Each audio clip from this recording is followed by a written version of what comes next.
Hey guys, this is Secret Society with the pre-show interview with Protohype and Riot Ten. Today we're going to be decorating cupcakes for you all while they answer some of our questions. So to start out, we'll start with Protohype over here. Yeah. For anyone that doesn't know who your puppy crew is, could you explain a little bit of that background and why, like what that is? The puppy crew is charity that I started that we go to different cities.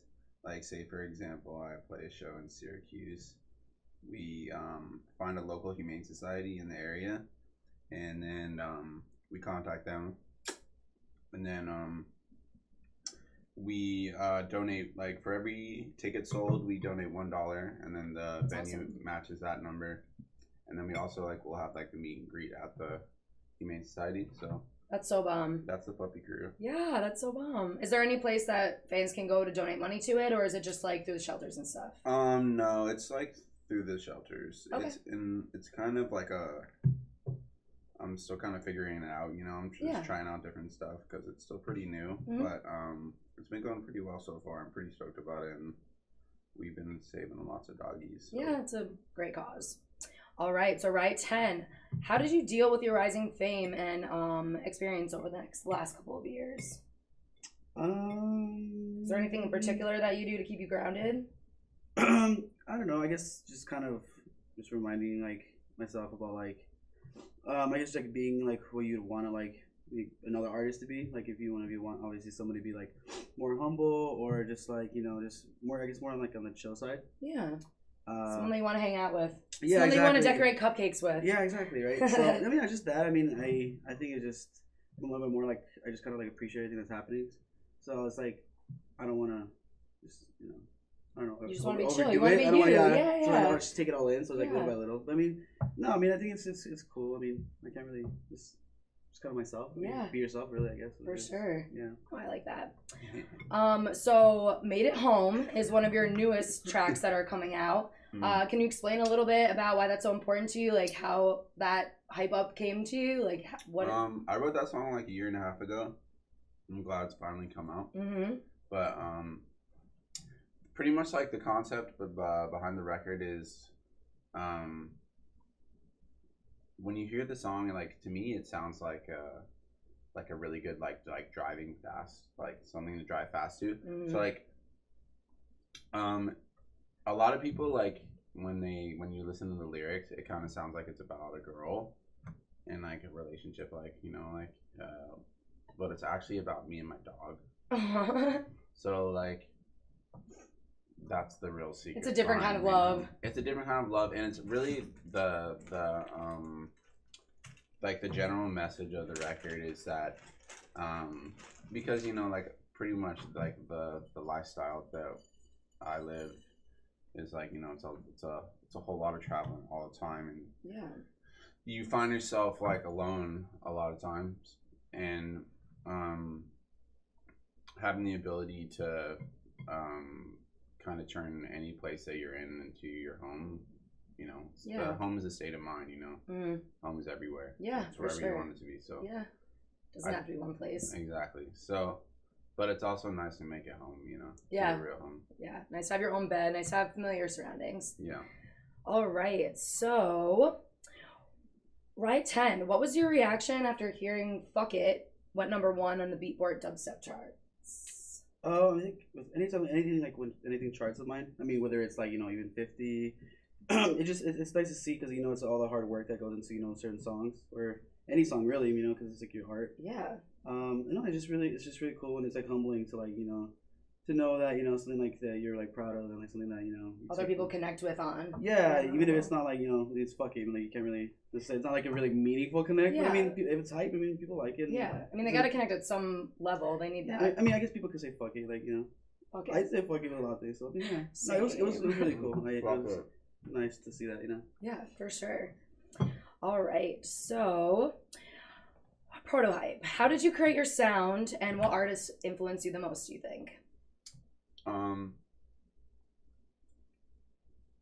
a big Taking Back Sunday fan. They don't really influence me. I love as far as bass music goes and influences, Bass Nectar is a big influence of mine. Skrillex is a big influence of mine. as far as like, you know, because part of the game and like properly executing the game is more than just music. You know, it's about like about relationships and how you treat people, and you start to see like the connections between like who you are as a musician and who you are as a man or a female or whatever. So like, you know, like for example, like, you know, 12 Planet is like one of my best friends, and he's a good example of someone who I draw inspiration from, like maybe not necessarily musically, but like just like as like just someone to look up to, you know. Yeah, feel that. You know, and it's cool. It's cool when you're like the people that you look up to and like the guys, you know, your idols coming up in the scene become your peers. You know, oh yeah, you get to work together. Yeah, you get to help each other grow, kind of too, right? Like push each other to go farther in like the best way possible. I'm about that. All right, so Riot 10. Do you like performing in clubs, festivals, or at like a single show the most? How's it different for you? I personally like really small cap venues that are just really intimate. I think the energy of those places. I mean, obviously I like playing festivals because I mean it's, you know, it's awesome. Festival, yeah. But I do like more intimate shows, like in general. I don't really like playing like clubs. I guess just I mean a lot of times it's just more of a club crowd and like. You know, it's not, like it's more like mine's more like an aggressive crowd. So I mean, but yeah, so I would say, you know, small cap, like intimate. Yeah. Word. I like that.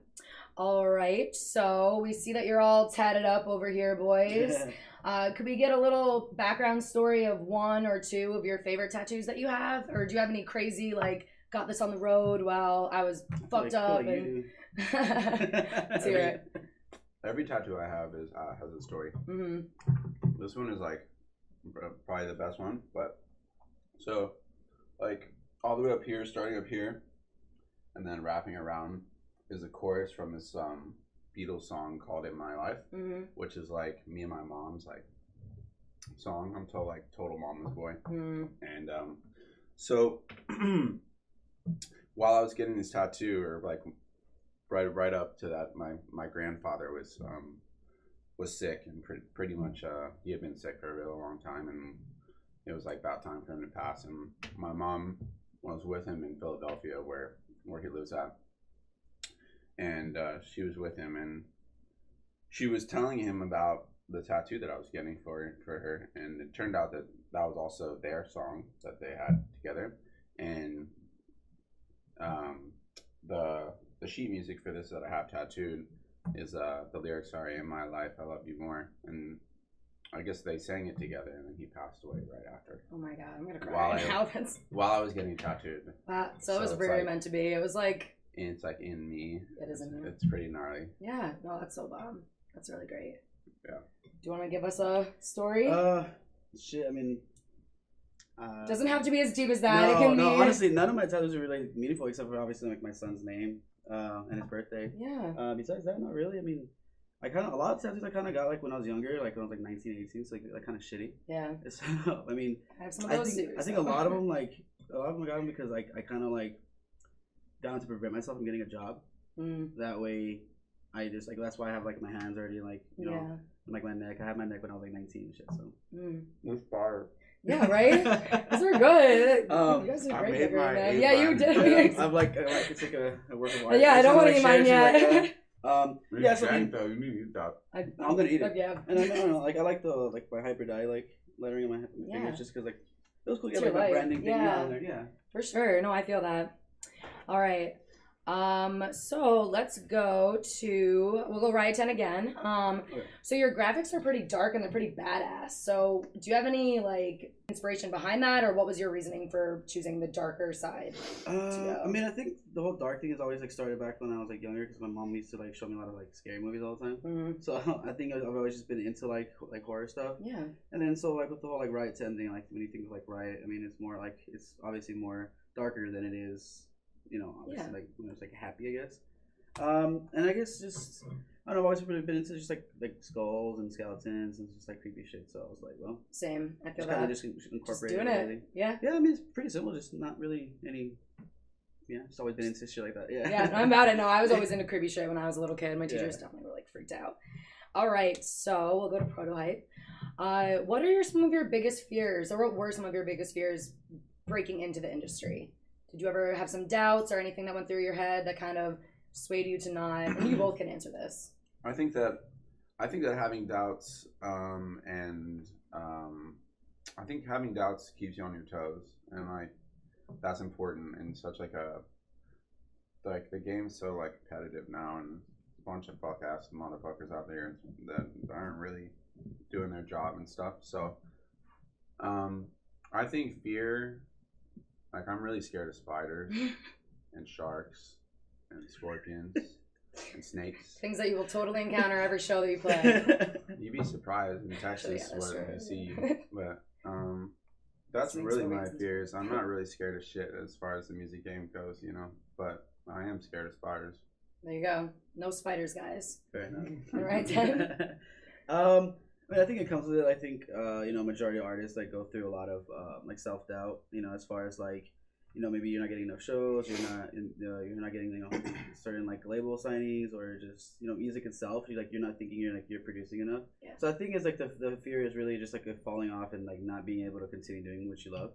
But I mean, for some reason, I think most artists are able to like overcome that. Yeah. Whether it's just let's say one booking that just like kind of sparks everything else, or it's a song, or just anything really. So yeah, I think that's a fear. I think with anything in the industry, really, just kind of like not being relevant anymore. Yeah. So yeah, and it is like I said. He said it is really hard, especially because there's so much competition now, and like a lot of these kids are like 17, to, 18, and so they have like the rest of their lives like to and then. Not they haven't lived their lives yet, you know what I mean? Exactly, like, they don't have anything like deep, soulful to kind of draw from, like passion to do. I mean, it's nice to see all the good music coming out, though. It is good though that good music is coming out, and there's a lot of competition because it just pushes you to make even better music. Oh yeah, for sure. Well, we enjoy it. All right, so we're gonna do word association, fast, no time to think. Like both of us? Both of you together. Well, maybe I'll just go one. I'll alternate. Okay. So we'll go you first. Okay, so all you're right. gonna say puppy. word. Yeah, fast. Go. All Puppy. Right. Floppy ears. Wook. Smelly. Rail ride. Breaking things breaking. Trip. Acid. The Devil's Dance. Weed. I was about to say. Money. Motivation? I don't know. Grind Fest. The hustle. All right, thank you so much for Protohype and Riot 10 for doing a little pre-show interview with Secret Society. You guys did a great job decorating your cupcakes, and I hope you enjoyed them. Thank you. They were delicious. Good. Very delicious. Good. That goes into certain songs or any song really, because it's like your heart. Yeah. It's just really cool, and it's like humbling to like to know that something like that you're like proud of, and like something that other people connect with on. Yeah, even if it's not like it's fucking like you can't really just say it's not like a really meaningful connect. Yeah. But I mean, if it's hype, people like it. Yeah, I mean they gotta connect at some level. They need that. I guess people could say fuck it, like Fuck it. I say fuck it with a lot of things. So yeah, no, it was really cool. It was nice to see that. Yeah, for sure.